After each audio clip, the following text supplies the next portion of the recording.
Hey guys, Drifter here. Welcome to an extra Russian edition of Modern Warfare 3, where I'm going to be reviewing a weapon that ushered in the modern era of assault rifles, the AK47.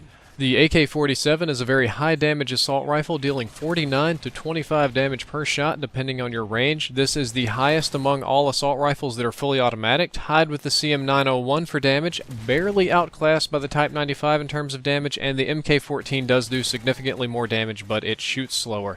What this is going to mean for you guys in all practical terms is that it's going to take between 3 and 4 body shots to kill at any range, or if you're really awesome, 2 to 3 headshots depending on your range. Unfortunately, the AK-47 has the second lowest rate of fire among fully automatic assault rifles at only 689 RPM. This is very, very slow, significantly slower than most of the other assault rifles and way slower than the submachine guns.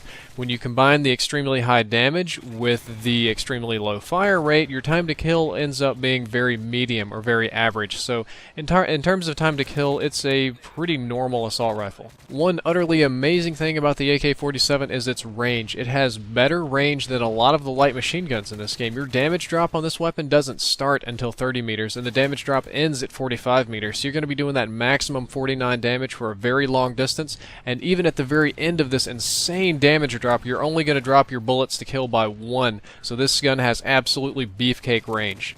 I'm going to class this weapon's recoil as high. It is higher than the majority of the light machine guns, and I'm going to say that its red dot sight and its iron sights visually kick more than the bullets actually spread. Your actual bullet spread is significantly tighter than your visual recoil, but when you combine the visual recoil with the slightly less than average recoil, I'm going to say that it's going to be very difficult for most players to control, and definitely not a gun for beginners. This is more of a professional kind of weapon, so it has high recoil. The reload times on the AK-47 are pretty common at about 3 seconds depending on if you have bullets in the magazine or not. The reload cancel time is a little bit slow at 1.75 seconds, but like all the rest of the assault rifles, it is definitely worth your time to reload cancel. And like the rest of the assault rifles, it has the same 3 big stats in common. Your run speed is 95%, your aim down sight time is 0.3 seconds, that's without any quick draw or anything, and your aim down sight zoom, that is on the iron sights, is 1.35x.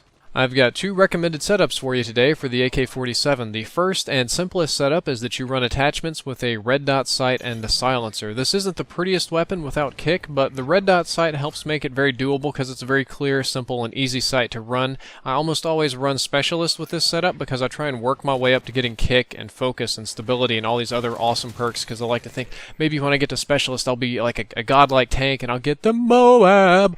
The other class that I'm going to recommend for you guys is just a silencer and kick. The silencer is on there really to reduce the muzzle flash more than it is to keep you off the radar. The muzzle flash on the AK-47 is very, very annoying, especially because the sights are doable, but they're not perfect. Kick is going to just help make your gun more accurate, of course, so without the muzzle flash and with kick, it's actually fairly accurate and almost like a COD 4 AK-47. Not quite, though. Nothing's as badass as the COD 4 AK-47. Well guys, that's all for this episode. In the next episode, I'm going to be reviewing the often overlooked and incredibly dangerous G36C assault rifle. Drifter out.